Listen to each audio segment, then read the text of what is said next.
তৃণমূলের পাপের ভাগ কে নেবে? তৃণমূলের পার্টিটাই পচা, ফেক। দিনের শুরুতেই ফের বিরোধীদের কড়া ভাষায় আক্রমণ করে সাংবাদিকদের মুখোমুখি হলেন দিলীপ। এদিন তৃণমূল সাংসদ সৌগত রায়কে পচা ডিম ছোড়ার প্রসঙ্গে দিলীপ ঘোষ বলেন, গোটা পার্টিটাই পচা। পুরো পার্টিটাই পচা, তার ভালো মন্দ অনেকে আবার ভাগাভাগি করছেন, গুইয়ের এপিট ওপিট, যেদিকে যান গুই হবে।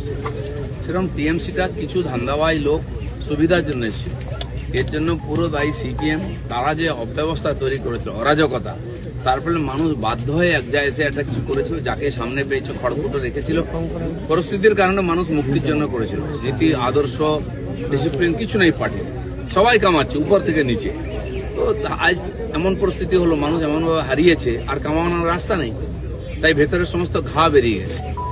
এর সবই তো শুরু হয়েছে, দেখুন না, অনেক দূর যাবে। আমরা যেটা বলেছিলাম, যদুবংশ নষ্ট হয়েছিল এভাবে, মুসল পর্ব এই সময় শুরু হয়েছে। দেখুন কে কাকে মারছে। যদুবংশের মুসল পর্বেতে পরস্পরকে খুন করে পুরো বংশ ধ্বংস হয়েছিল, ঠিক টিএমসি তাই। যত গুন্ডা, বদমাশ, সমাজ বিরোধী, ক্রিমিনাল, অ্যান্টি সোশ্যাল, তারা হয়ে গেছে নেতা। পাট খেতে কোটি কোটি টাকা পাওয়া যাচ্ছে, গাছে, রাস্তা ঘাটে। পার্টিটারই উদ্দেশ্য ছিল পয়সা কামানো। এইভাবে কোনো পার্টি চলতে পারে? এই 15 বছর পশ্চিমবাংলার যা ক্ষতি হয়ে গেছে, সেটা সবাইকে মিলে ঠিক করতে হবে। আমাদের বাংলাকে আমাদের মতো গড়তে হবে। সেই জন্য আইন আছে, আইনের কাজ আইন করছে, পুলিশ করবে, আর যেটা ওনারা পাপ করেছেন তারা পাপ করতে। একের পর এক ইস্যুতে বিরোধী দলের পাপের ভাগ কে নেবে তা নিয়েও প্রশ্ন তুললেন দিলীপ। পশ্চিমবাংলায় এমন একটা দল 15 বছর রাজত্ব করলো, মানুষ সহ্য করলো, যারা এনেছে তারা পরে চুপ করে গেল। বুদ্ধিজীবীরা ঝাঁপিয়ে পড়ে তাদের নেতৃত্ব করলেন, আজকে তারা মনি বাবা হয়ে গেছেন। এই পাপের ভাগ কে নেবে? পাশাপাশি রাজ্য সরকারের অন্নপূর্ণা যোজনার প্রকল্প নিয়েও ফের স্পষ্টত কি বললেন দিলীপ। লক্ষ্মী ভান্ডার বা অন্নপূর্ণা যোজনার ব্যাপার না।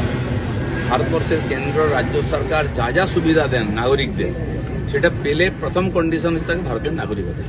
যারা নাগরিকত্ব পাননি, হারিয়েছেন, এই ধরনের লোক যারা আছেন, কেবল উদ্বাস্তু হিন্দু যারা বাংলাদেশ থেকে এসছেন, পাকিস্তান থেকে, তাদের জন্য সিএ আছে, তারা রেজিস্ট্রি করুন, তারা পাবেন। এছাড়া যারা যত অনাগরিক, সবাই সমস্ত সুবিধা থেকে বঞ্চিত হবেন, সুতরাং এই দেশ থেকে বিতাড়িত হবেন। সেটা শুরু হয়ে গেছে। তৃণমূলের দুর্নীতি নিয়েও একের পর এক কারণ উল্লেখ করেন দিলীপ।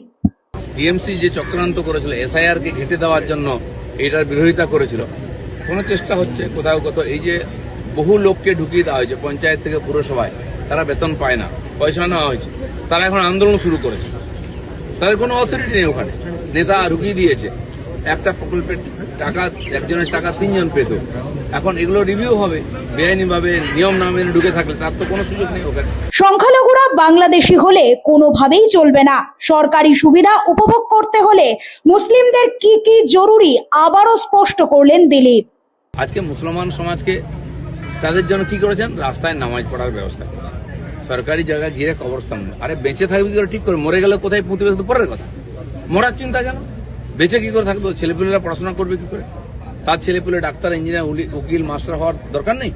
মুসলিম সমাজ কেবল ভোটার হয়ে থাকবে, তাও বাংলাদেশি ভোটার অর্ধেক। এইভাবে মুসলমানদেরকে বোকা বানানো হয়েছে। আমি বলছি পশ্চিমবাংলাটা আপনাদেরও, আপনার পূর্বপুরুষ এখানে ছিল। আপনার পশ্চিমবঙ্গ নির্মাণের জন্য হাত লাগানো উচিত, সব অধিকার আপনার থাকবে, কিন্তু বিদেশি হলে চলবে না, বাংলাদেশি হলে চলবে। সবশেষে মমতা ব্যানার্জি কিভাবে সরকার চালনা করতেন তা নিয়েও খোঁচা দিলীপের। এই যে আমি বলছি পুরো সরকারটা ফেক, ফেক আইএএস, আইপিএস, মন্ত্রী, অফিসার ছিল, সরকারটাই ফেক ছিল। আমিও আগে বলেছি ফেক সরকার চলছে, পুরো ঢপবাজি। সরকারে বহু নির্ণয় নেওয়া হয়েছে, এরকম সিদ্ধান্ত যেখানে কোনো লিখিত পড়িত নেই। মমতা ব্যানার্জি বলছে এটা কর, তুমি ওই 2টো থানা চার্জ নিয়ে নাও, এইভাবে পোস্টিং হচ্ছে। তো এটা তো চলতে পারে না সরকারে, কোথায় বিধিবিধান আছে? সব ঠিক।